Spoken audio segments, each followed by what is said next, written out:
They started as a group of frightened kids trying to survive the gang wars of Los Angeles. But over time, MS-13 became one of the most feared criminal organizations in the world. Fueled by war, deportation, and broken systems, this gang expanded from the back alleys of Pico Union to the blood-soaked neighborhoods of Central America. Their rise is a brutal tale of violence, loyalty, and survival across borders.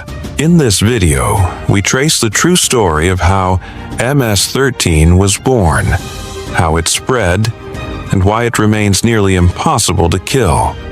Stay tuned and don't forget to subscribe for more. In the early 1980s, the streets of Los Angeles were already boiling over with gang violence, but something different was brewing among the growing Salvadoran immigrant community. These were not ordinary street kids. They were war-born. Many of them raised in a country ripped apart by a civil war that left hundreds of thousands dead. Their families had fled the chaos of El Salvador, only to land in neighborhoods like Pico Union, where poverty, crime, and racial hostility made survival feel like war all over again. Mexican gangs controlled most of the blocks. Black gangs dominated others. Salvadoran teens, fresh off the plane and speaking broken English, had no one. They were seen as outsiders, weak, even worthless. So they fought back in the only way they knew how.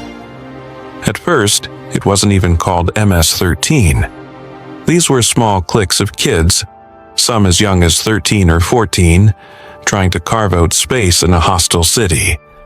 But many of these young men had been shaped by the trauma of war. Some had grown up seeing death up close. Some had even held weapons back home. That gave them an edge that other gangs underestimated. They started organizing. They picked a name, Mara Salvatrucha, which blended Mara, a term for gang, and Salvatrucha, a word that nodded to Salvadoran guerrilla fighters. It wasn't just a gang name, it was a war cry. Their identity quickly hardened. Tattoos sprawled across foreheads, arms, and chests. A spiderweb here, an MS there. These markings weren't just art, they were warnings.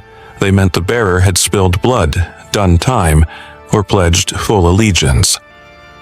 On the streets of LA, tattoos like that got you killed or respected. MS-13 went for the latter. They established rules, ranks, codes. Disrespect was answered with beatings or worse. Leaving the gang wasn't an option. Betrayal meant death. And they didn't just carry guns.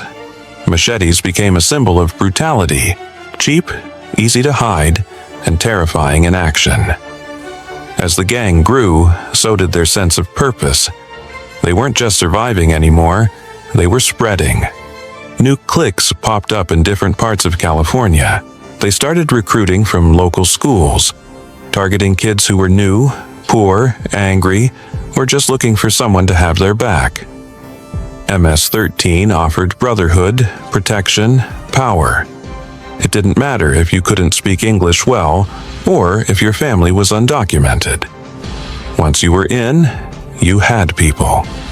But things started to change in the mid-1990s. In an effort to clean up the streets, U.S. lawmakers passed stricter immigration and deportation laws. The idea was simple.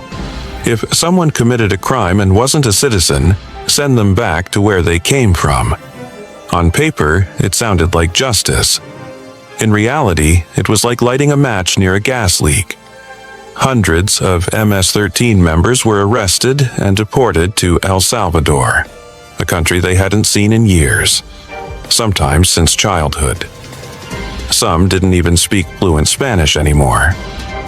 But once they landed, they brought something El Salvador wasn't ready for: American-style gang warfare. Back home, the Salvadoran government was still fragile after years of civil war. The police were underpaid, the prisons overcrowded, and the neighborhoods already gripped by poverty and corruption. When MS-13 started to reroute itself on Salvadoran soil, it didn't take long for the gang to rise. They didn't have to build everything from scratch. They had connections. They had experience. And now they had a kind of mythic aura. Tattooed men from America who had seen LA, jails, and lived to tell the tale. That kind of reputation went a long way in the slums of San Salvador. Within a few years, MS-13 transformed from a Los Angeles problem into a regional threat. They set up new cliques in El Salvador, Honduras, and Guatemala, growing stronger with every deportation. The United States kept sending them back, thinking it was fixing a domestic problem. But each deportee just added more muscle to the growing beast in Central America. Now, the gang had two hearts. One pumping in LA, the other beating hard in San Salvador. Communication between cliques became more sophisticated. Prison became a place to network, not a punishment. Smugglers helped connect drug routes across borders. Corrupt cops turned a blind eye for cash. And all the while, the young recruits kept coming. Kids as young as 12 were lured in with promises of food, respect, or revenge. Once they were in, they were told to prove themselves, usually with a robbery, a beating, or worse.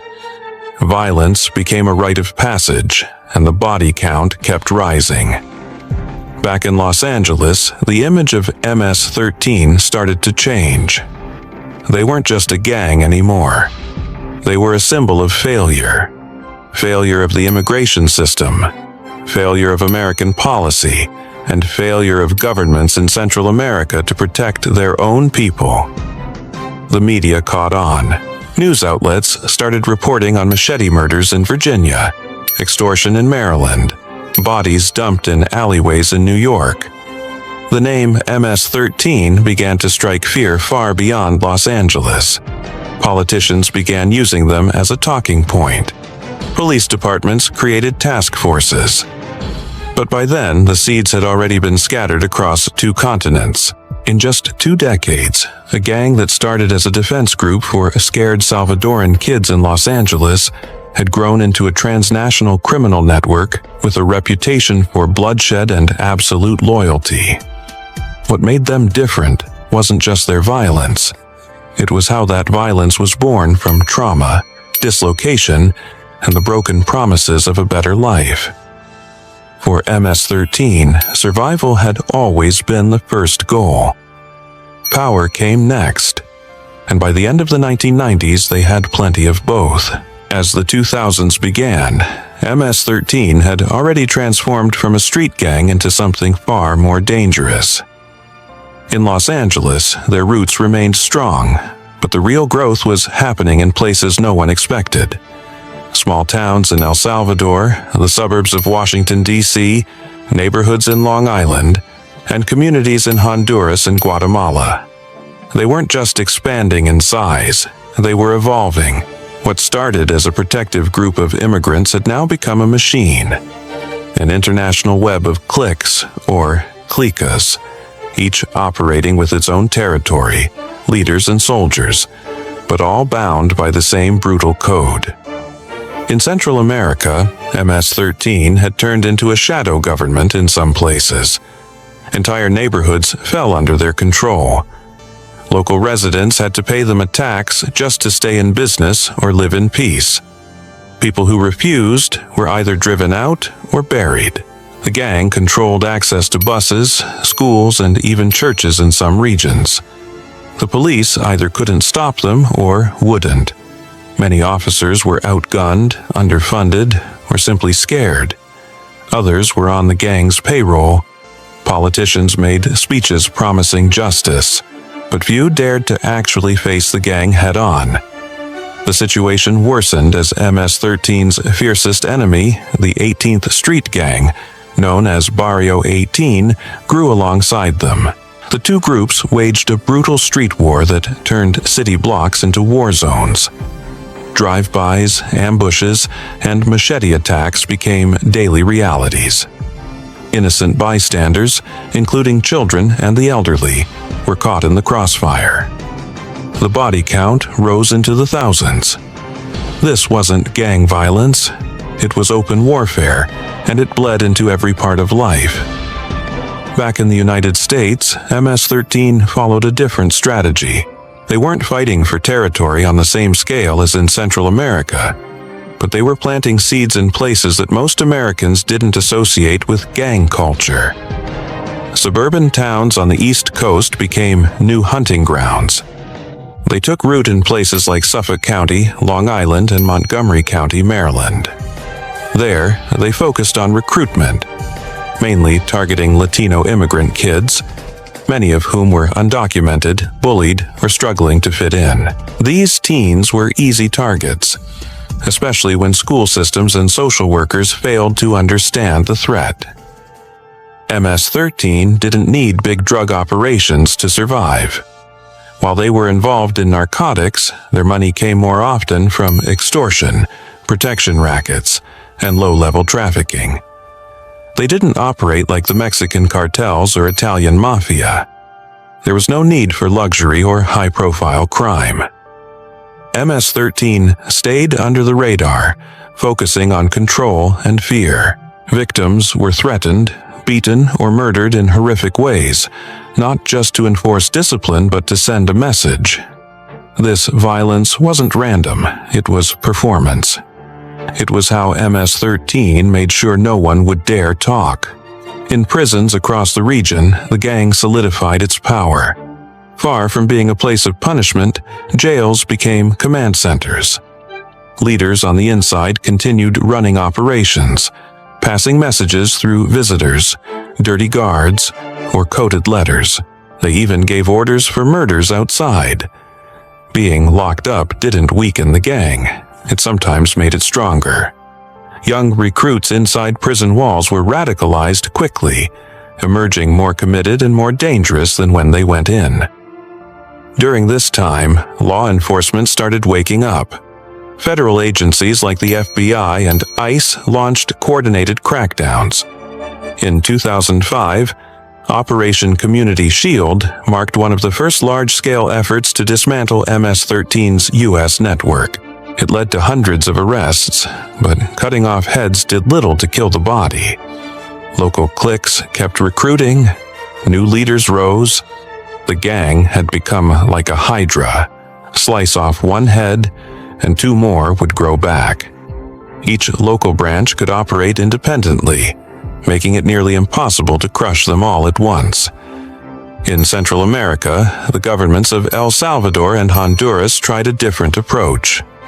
They passed laws that allowed them to arrest anyone with gang tattoos or affiliations. These mano dura, or iron fist policies, led to mass incarcerations. Jails were soon overflowing with MS-13 members, but instead of breaking the gang, the system turned into a breeding ground. Inside, the gang only got better at organizing. Leaders coordinated more easily when they were all locked up together.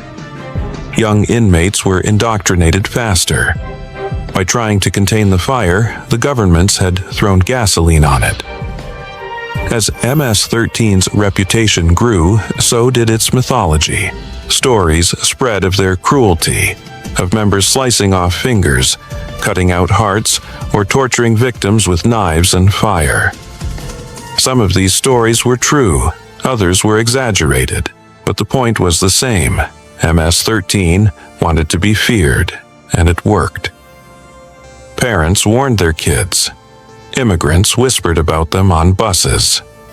Teachers noticed signs, drawings, symbols, coded language, but didn't always know what to do. In some schools, young kids carried out beatings or stabbings as part of initiation rites. By the mid-2010s, the gang had gone global, with a presence in at least a dozen countries. Their network stretched from Los Angeles to San Salvador, from Texas to Guatemala, from New York to Barcelona. They weren't the biggest gang in terms of numbers, but their brutality made them one of the most notorious.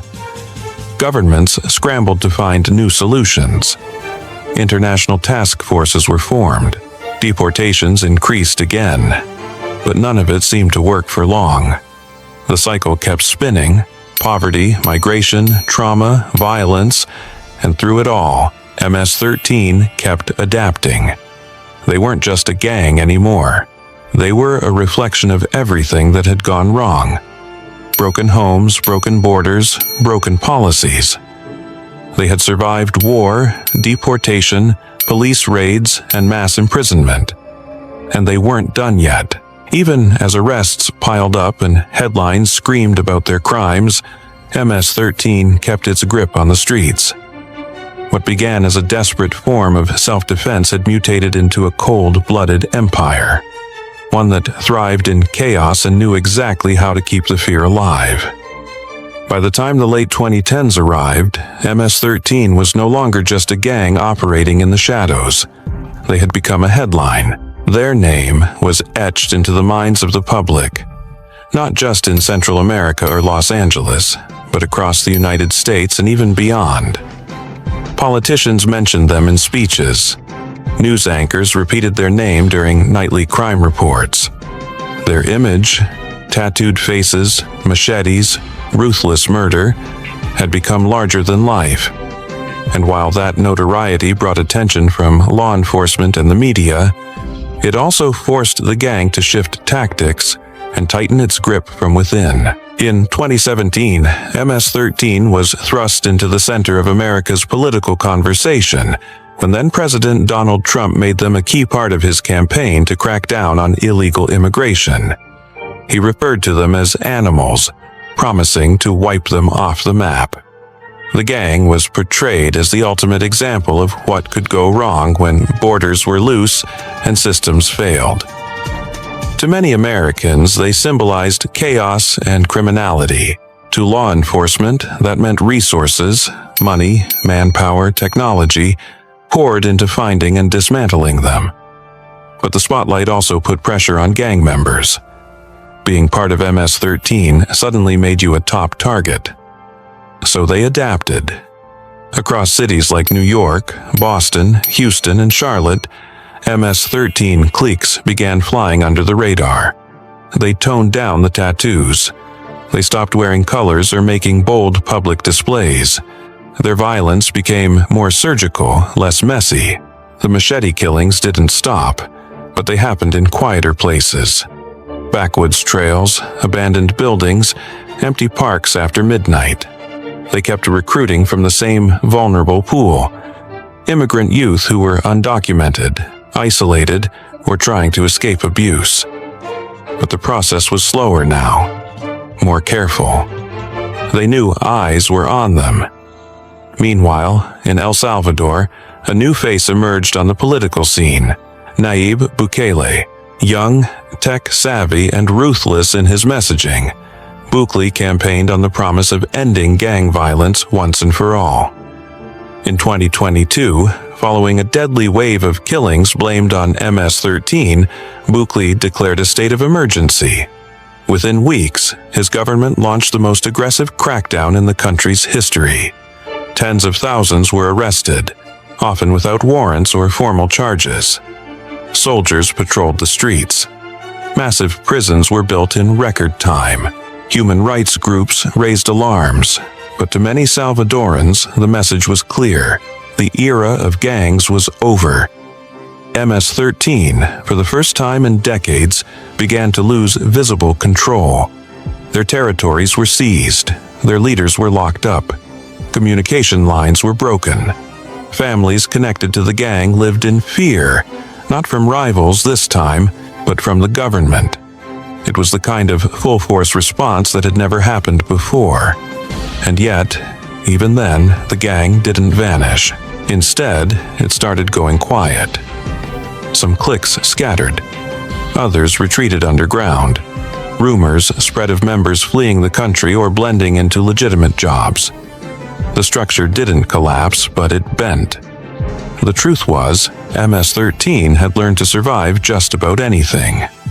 They'd lived through war, mass deportation, internal betrayals, and nationwide manhunts. When crackdowns hit, they buried weapons, erased tattoos, or waited it out. Some members shifted to more modern methods of communication, using encrypted apps, burner phones, and online networks to continue operating in secret. They adapted their operations, focusing on extortion, black market sales, and migration routes that now doubled as business pipelines. The gang had always thrived in chaos, and even as governments tried to squeeze them out, instability remained their strongest weapon. Back in the United States, law enforcement kept swinging. Operation Raging Bull and other joint agency missions led to large-scale arrests across multiple states. Prosecutors leaned heavily on racketeering charges, hitting gang members not just for individual crimes, but for being part of a criminal enterprise. Some flipped and turned informants. Others were deported again.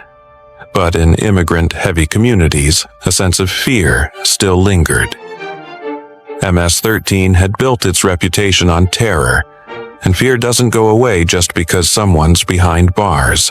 Witnesses kept quiet. Families moved rather than talk. Kids still whispered the gang's name like it carried a curse. Even outside of Central America and the U.S., there were signs of MS-13's footprint.